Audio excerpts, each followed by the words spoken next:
السلام علیکم ورحمۃ اللہ۔ وعلیکم السلام ورحمۃ اللہ۔ خیریت ہے؟ الحمد للہ۔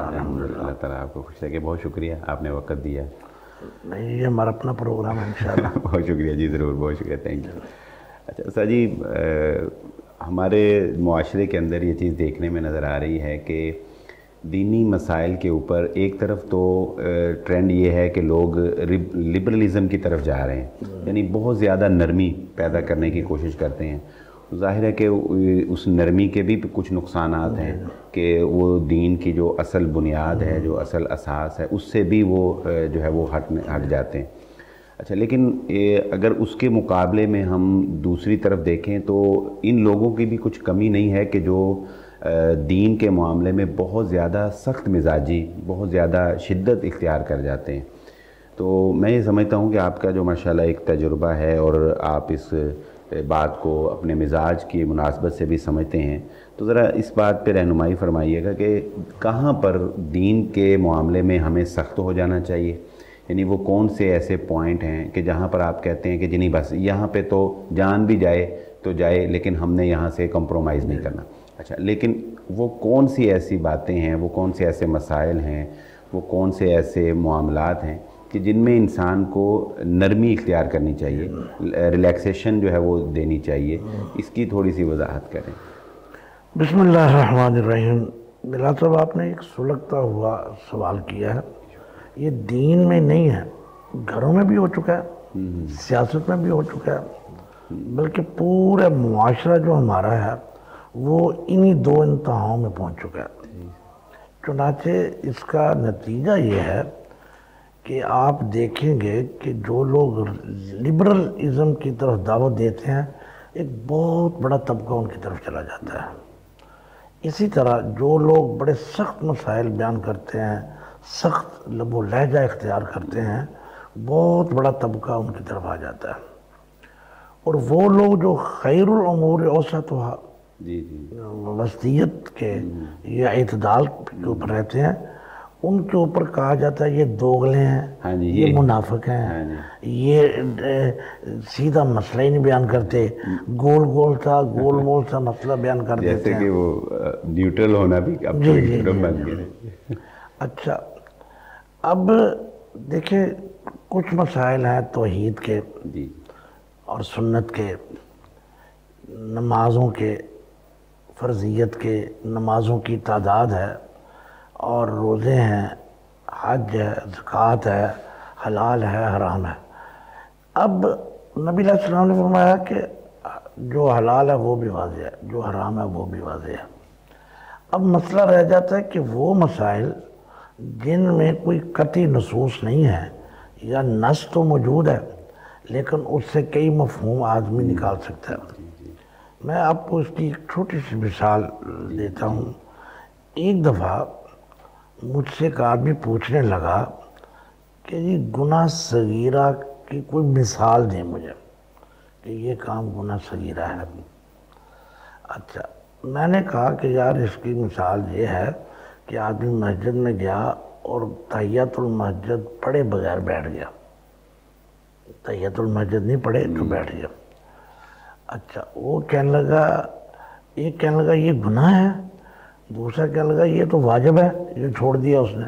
میں نے کہا تبھی تو میں نے کہا کہ اچھا، اس طرح ہمارے جو دین کے چھوٹے موٹے مسائل ہیں جن کو دین نے بحیثیت دین بیان ہی نہیں کیا، دین نے بحیثیت دین بیان نہیں کیا۔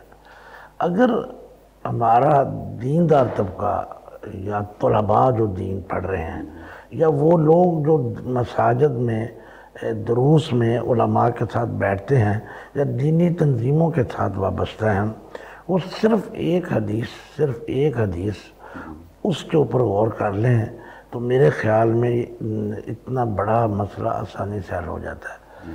آپ کے علم ہے کہ ایک دفعہ نبی علیہ السلام نے مدینہ منورہ میں مسجد میں یہ اعلان کر دیا کہ سب لوگوں نے عصر کی نماز بنو قریظہ میں پڑھنی ہے۔ اب یہ حکم آپ دیکھیں، اس میں کوئی الجھاؤ نہیں ہے، بالکل واضح حکم۔ لا یصلین احدکم صلاۃ العصر الا فی بنی قریظہ او کما قال علیہ الصلوۃ والسلام۔ اب اس میں نہ کوئی شک، کوئی لفظ ایسا نہیں ہے جس کے دو معنی نکلتے ہوں، اپنے مفہوم میں، اپنے منطوق میں بالکل واضح ہے کہ بھئی سب نے عصر کی نماز وہاں پڑھنی۔ چنانچہ صحابہ نکل کھڑے ہوئے، ابھی وہاں پہنچے نہیں تھے تو انہوں نے دیکھا کہ عصر کا وقت ہوا جا رہا ہے، تو صحابہ نے کہا کہ عصر کی نماز پڑھنی ہے، وقت جا رہا ہے۔ دوسروں نے کہا کہ دیکھیں یار، نبی علیہ السلام نے تو ہمیں یہ حکم ارشاد فرمایا تھا کہ وہاں نماز پڑھنی ہے۔ وہ کہنے لگے، اب وہ آگے علت یا حکمت کی طرف جو بھی اس کو کہہ لیں، وہ کہنے لگے کہ حضور کا مقصد یہ نہیں تھا کہ ہم نے وہاں نماز پڑھنی ہے۔ اب یہ مقصد حضور نے تو واضح نہیں کیا تھا، انہوں نے اپنے طور پہ واضح کیا۔ اب انہوں نے کچھ لوگوں نے وہاں نماز پڑھ لی اور کچھ لوگوں نے وہاں جا کے نماز پڑھ لی، تو آپ صلی اللہ علیہ وسلم نے فرمایا کہ تم دونوں ٹھیک ہو۔ اب آپ غور کریں کہ اگر اس چیز کو یا اس واقعے کو جس میں شاید دو صحابہ رضوان اللہ علیہم سفر میں تھے، تو ہوا یہ کہ ان کو نہانے کا ضرورت پڑ گئی، تو ان میں سے دونوں نے تیمم کر کے وہ نماز پڑھ لی، بعد میں ان کو پانی مل گیا، تو ان میں سے ایک نے نماز دہرا لی اور ایک نے نماز دہرائی اور اسی پہ اتفاق کیا۔ نبی علیہ السلام کے پاس پہنچے، اب نبی علیہ السلام کیا فرماتے ہیں؟ جس نے نماز ایک دفعہ پڑھی دہرائی، فرمایا اصبت سنت، تم سنت کو پہنچ گئے، اور دوسرے کو فرمایا کہ تمہارے لیے ڈبل اجر ہے، یعنی کہ جو سنت کو پہنچا اس کو ڈبل اجر نہیں مل رہا۔ اب اگر کوئی آدمی دین کو غور سے سمجھے تو اس کے اندر بھی ایک بہت بڑی حکمت پوشیدہ ہے کہ آپ نے اس کو جو اجر کہا کہ جو تم نے 2 سجدے یا 4 سجدے زیادہ کیے، اس کا تمہیں زیادہ اجر ہے، باقی وہ سنت کو پہنچ گیا۔ اب آتے ہیں کہ ہمارے دین کے مسائل میں تشدد کہاں ہے اور کہاں نہیں ہونا چاہیے۔ اچھا جی، آپ کی یہ جو اتنی گفتگو ہے، اس سے میں جو سمجھا ہوں، میرا خیال ہے کہ آپ یہ بھی بتانا چاہتے ہیں کہ جو فریق مخالف کی رائے ہے اس کو بھی یکسر نظر انداز نہیں کر دینا چاہیے، یا یہی نہیں سمجھ لینا چاہیے کہ وہ ہے ہی غلط، اور جو میری رائے یا میرا فتویٰ ہے بس یہی اگر مانا جائے گا تو درست ہے، اور دوسرے کی بات وہ بالکل ہی غلط ہے۔ یہ مزاج ختم ہونا چاہیے، یعنی جیسا کہ دونوں صحابہ کو رسول اللہ صلی اللہ علیہ وسلم نے کہا کہ ایک نے سنت پہ عمل کیا اور ایک کو دوہرا جائے، غلط ان دونوں میں سے یہ نہیں کہا کہ مطلب بالکل آپ نے ٹھیک کہا۔ یہ مزاج ہے قرآن کی اس آیت کو وَفَوْقَ كُلِّ ذِي عِلْمٍ عَلِيمٍ، یہ جو آدمی دوسرے کی رائے کو سنتا نہیں ہے یا اس کو اہمیت نہیں دیتا، دراصل یہ تکبر اور عجب میں مبتلا ہے۔ وہ یہ سمجھتا ہے کہ میری رائے آخری رائے ہے، میرا فتویٰ اٹل ہے، میرے علم میں نہ کمی ہے نہ کوتاہی ہے، جو دوسرا ہے اس میں کمی اور کوتاہی ہے۔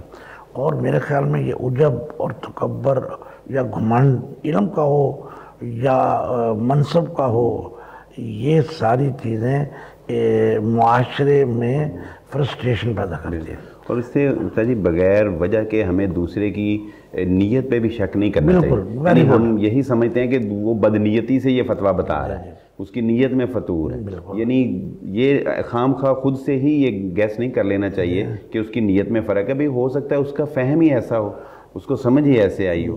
بلکہ شاید آپ نے وہ امام ابن تیمیہ کا ایک مشہور فتویٰ ہے جس کے اوپر ہمارے بعض احباب بڑی لے دے کرتے ہیں، وہ کتاب ہے ان کی اقتضاء الصراط المستقیم، شاید یا اس سے کچھ پہلے لفظ بھی ہے، اس میں وہ لکھتے ہیں کہ یہ جو نبی علیہ السلام کا جو دن منایا جاتا ہے ولادت کا، اس کو تو وہ کنڈم کرتے ہیں، لیکن آگے کیا کہتے ہیں؟ بہر صورت جس نے نبی کی محبت میں یہ دن ہے اس کو محبت کا اجر ثواب ملے گا۔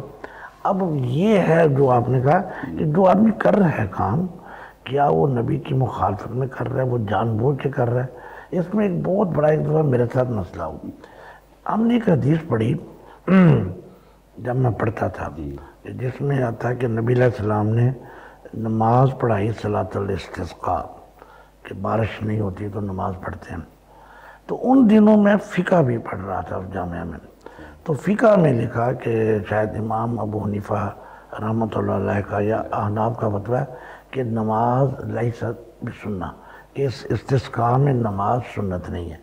میں نے اپنے استادوں سے پوچھا کہ دیکھیں واضح موجود ہے کہ حضور نے پڑھی، اور وہ کہہ رہے ہیں نہیں سب سننا۔ مجھے نہیں یاد اس وقت انہوں نے مجھے کیا جواب دیا میرے علم، لیکن ایک بات مجھے اب سمجھ آئی کہ وہ ہو سکتا ہے اس کو ان کے ہاں سنت کی تعریف ہی کوئی اور ہو۔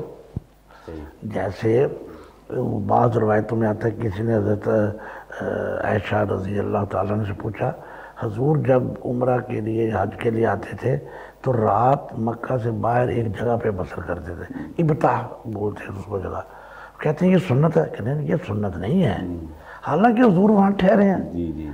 اب حضور حج کے سفر میں آپ نے حج کا سفر اس طرح کیا، آپ یوں کہیں کہ حج کے سفر میں اس طرح سفر کرنا سنت ہے، وہ کہتے ہیں یہ سنت نہیں ہے۔ اب اس سے مطلب یہ ہے کہ ہمیں پہلے سنت کا جو مفہوم ہے نبی علیہ السلام نے کام کیا، اس کے بعد دیکھنا ہے کہ صحابہ رضوان اللہ علیہ اجمعین نے یا امت کے خیر القرون نے حضور کے اس عمل کو کیا حیثیت دی۔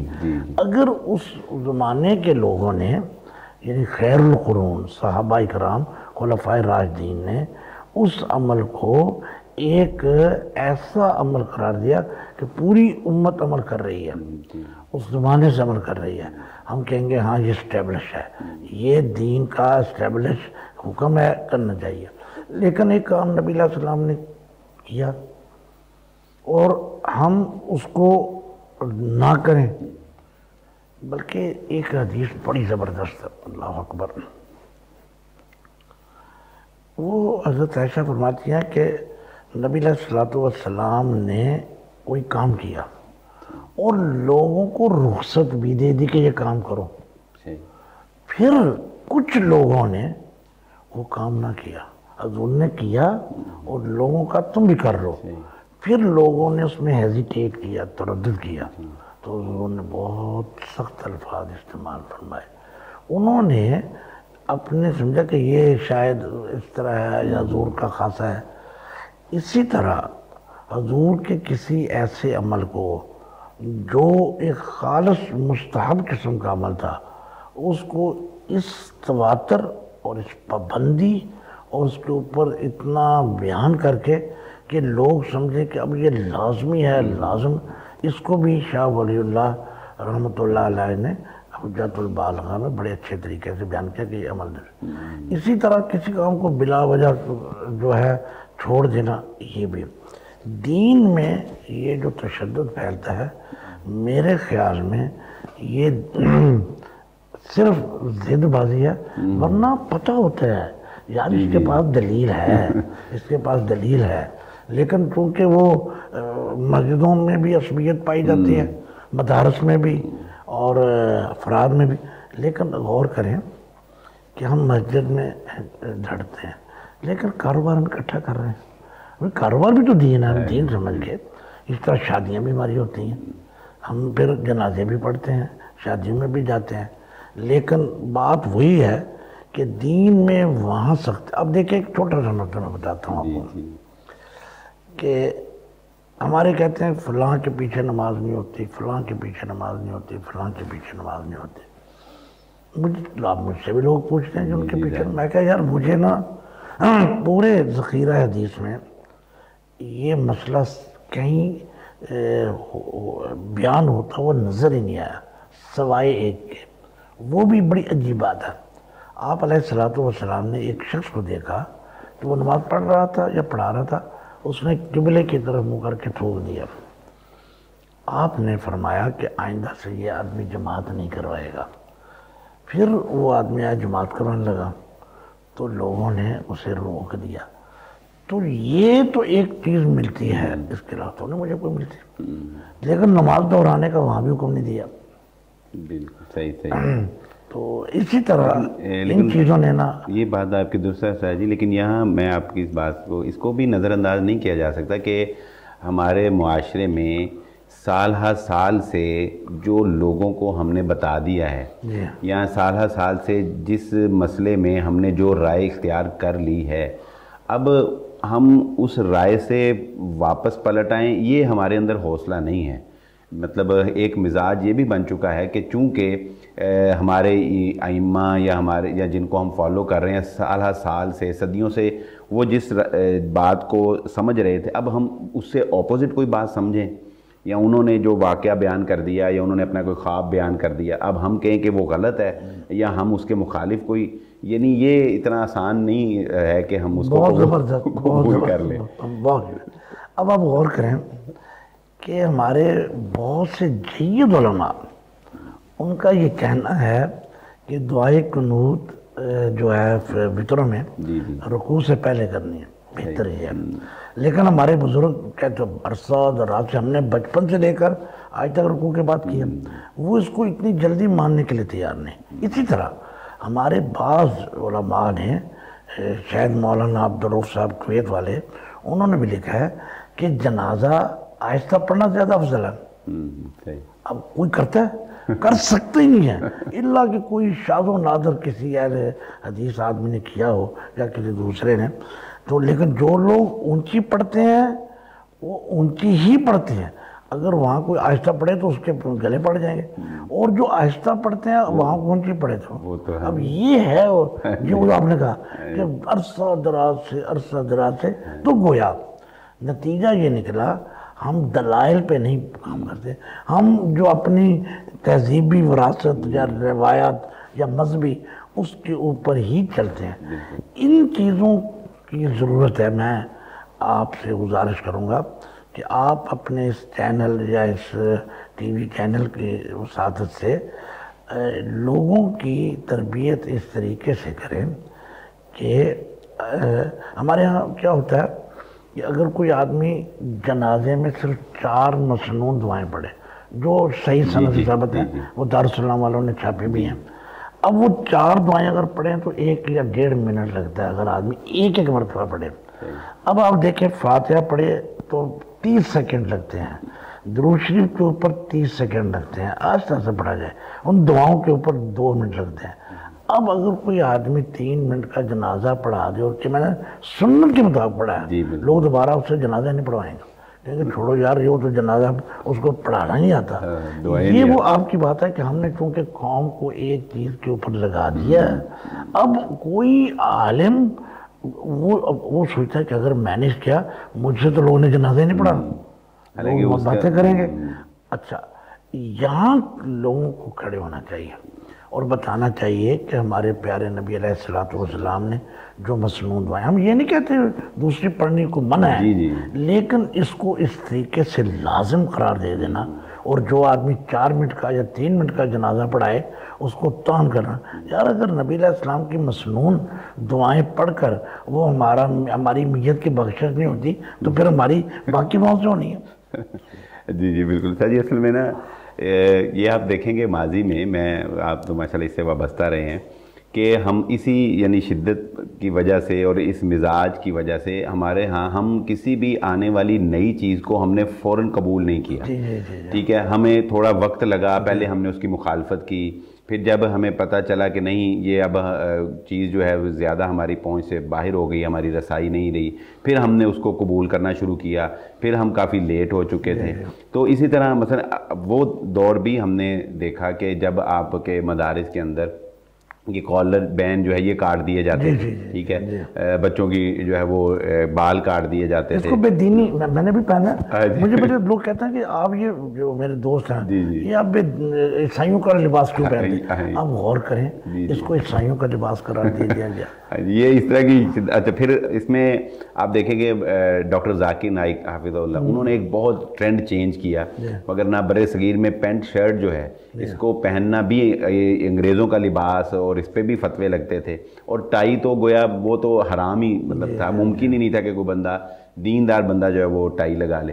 اور اس سے بھی ہم اگر بات کریں تو یہ مائک کا استعمال، اس کو شیطان کی آواز کہا گیا، ٹھیک ہے. تو ابھی بھی یہ چیزیں وقت کے ساتھ ساتھ ہم نے قبول تو کی ہیں، لیکن ابھی ہم نے ان کو اتنی وسعت کے ساتھ جو ہے وہ قبول نہیں کیا. ابھی بھی کوئی نئی چیز آئے گی تو ہمارا رویہ یہی ہوگا، ہم اس کی مخالفت ہی کریں. ایک بات یہ ہے کہ کچھ چیزیں ایسی ہیں جو پرانی ہیں، مثلاً یہ تنگ پینٹ یا تنگ پاجامہ. جی جی آپ حیران ہوں گے کہ ہمارے ہندوستان کے پرانے 100 سال پہلے جتنے بزرگ تھے وہ چوڑی دار پاجامہ پہنتے. جی جی یہ بات بالکل آپ کی بات ہے. اب دیکھیں چوڑی دار پاجامہ تو اتنا ٹائٹ ہوتا تھا، وہاں تو کسی نے کچھ نہیں کہا. اچھا چوڑی دار پاجامہ، بلکہ آج سے 40-50 سال پہلے ہمارے علامہ احسان علی زہیر صاحب وہ چوڑی دار پاجامہ پہنتے رہے. اچھا اچھا جی ایک ٹائٹ پاجامہ. اچھا پھر ہمارے یہ جو کراچی کے لوگ ہیں یہ بھی شاید ابھی بھی پہنتے ہوں. میں جب گیا اب اس کو دین کا مسئلہ بنا دیا گیا، اس کو بے حیائی کا مسئلہ بنا دیا گیا، اس کو بے پردگی کا مسئلہ بنا دیا گیا. یہ ہے وہ سوچ جو ہم نے اپنے فالوور کے اندر پیدا کر دیا، خود ہی ہم نے پیدا کی، اس کے نتائج بھی ہم نہیں بھگتنے. سر جی پھر یہاں بات آ جاتی ہے فیشن کی، یعنی یہ چیزیں فیشن سے تعلق رکھتی ہیں اور فیشن جو ہے وہ چینج ہوتا رہتا ہے. تو اسلام کی تعلیمات کسی بھی علاقے کی تہذیب، اس کی ثقافت، اس کا رہن سہن، اس کا پہننا، مطلب وہ فرق ہے. ہمارے گھر بنانے کا سٹائل اور ہے، یورپ کے گھر بنانے کا سٹائل اور ہے، عربوں کے گھر سٹائل اور ہے، ہمارے ڈرائنگ روم کا سٹائل اور ہے، عربوں کے ڈرائنگ روم کا سٹائل کوئی اور ہے.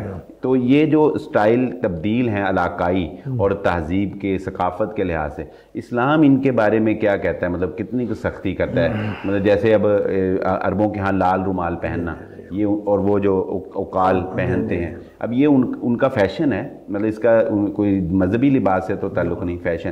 تو ہمارے ہاں کیا ٹوپی پہننا، کیپ پہننا یا پگڑی پہننا یہ مطلب بہت ضروری ہے، لازم ہے، یا کتنی اس میں ریلیکسیشن ہے؟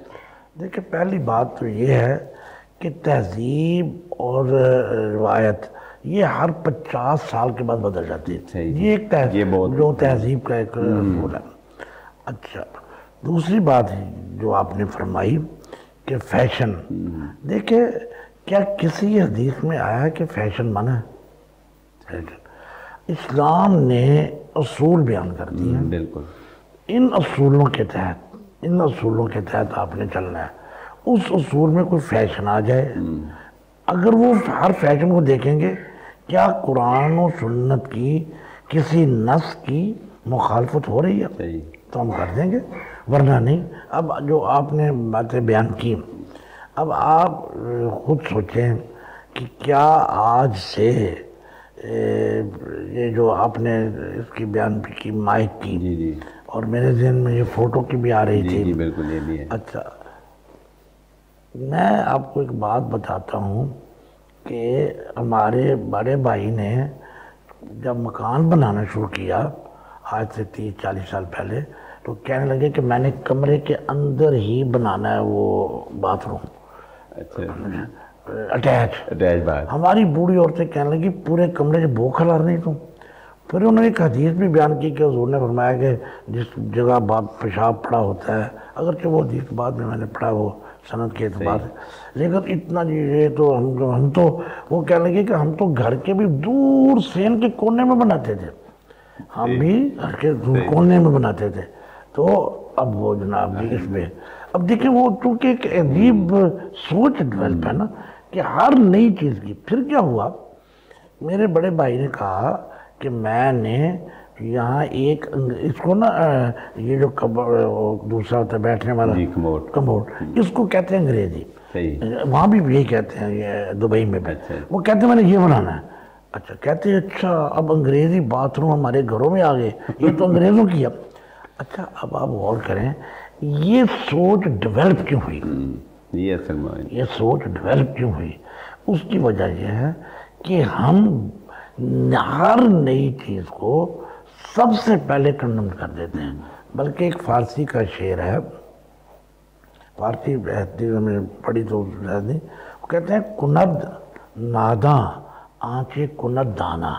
ناداں آدمی بھی وہی کام کرتا ہے جو دانا کرتا ہے، مگر بعد از خرابی بسیار، بڑی خرابی کر کے وہی کرے گا، پھر بعد میں ہم وہ کرسی لے آئے، بعد میں پارٹ لے آئے، لیکن پہلے وہ کر لو۔ اچھا پھر کیا ہوا کہ انہوں نے گھر میں نا، آپ کو پتہ ہے کھڑے ہو کے خاص پارٹ بنتا ہے جس میں پیشاب کرتے ہیں، اس کے اوپر تو بحث شروع ہو گئی، یہ تو پینٹوں والے کرتے ہیں۔ آپ اندازہ کریں میرے والد صاحب کو جب فارغ ہوا تو میری ساری زندگی 3 سال والد صاحب نے وہ کھڑے ہو کے جو ہے نا وہ پیشاب وہ استعمال کیا۔ وجہ دین ہو، تہذیب ہو، رسم و رواج ہو، فیشن ہو، ہم نے وہاں بیٹھ کر اپنے وہ خود ساختہ نظریات کو دین کا نام دیا۔ یہ ہے وہ چیز جس نے ہمارے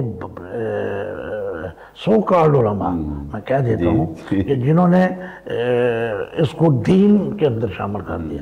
ان کا دین کے ساتھ کیا تعلق ہے؟ یہ تو ہم نے دیکھا، وہ کہتے ہیں یہ حدیث میں آتا نہیں کھڑے ہو کے پیشاب کرنا منع ہے۔ میں نے کہا یہ میں کہتا ہوں کہ تم نے حدیث کا پورا مطالعہ نہیں کیا، یہ چیزیں ایسی نہیں ہیں۔ اور پھر وہ حدیثیں بھی آپ کو پتہ ہی، آپ ماشاءاللہ ہمارے اب تو یہ تمام مساجد میں بھی ڈسکس ہو جاتا ہے۔ بارصورت بلال صاحب، میں دوبارہ گزارش کروں گا، آپ نے یہ جو ٹی وی چینل شروع کیا ہے، اللہ ایک تو اس میں برکت ڈالیں، دوسرا ہم دوستوں ایک تو پہلے دعا ہے کہ اللہ ہمیں ہم اباحیت کی طرف نہیں جاتے، اور اللہ تعالیٰ ہمیں لبرلزم جو غیر شرعی ہے اس کی طرف نہ لے کے جائے، اور ہم دین میں تشدد کے بھی قائل نہیں ہیں۔ ہم چاہتے ہیں کہ دین میں جس قسم کا سختی اللہ کے نبی نے کیا ہے وہ کرنی ہے، جہاں اللہ کے نبی نے سختی نہیں کی وہاں ہم نے بھی سختی نہیں کرنی۔ بہت شکریہ سر جی، بہت اچھی گفتگو رہی حالات کے مطابق، اور امید کرتے ہیں کہ آئندہ بھی انشاءاللہ یہ سلسلہ جاری رہے۔ ضرور، بہت شکریہ جزاک اللہ، ہم آپ کے ساتھ ہیں انشاءاللہ۔ بہت شکریہ جزاک اللہ، السلام علیکم۔ وعلیکم السلام ورحمۃ اللہ۔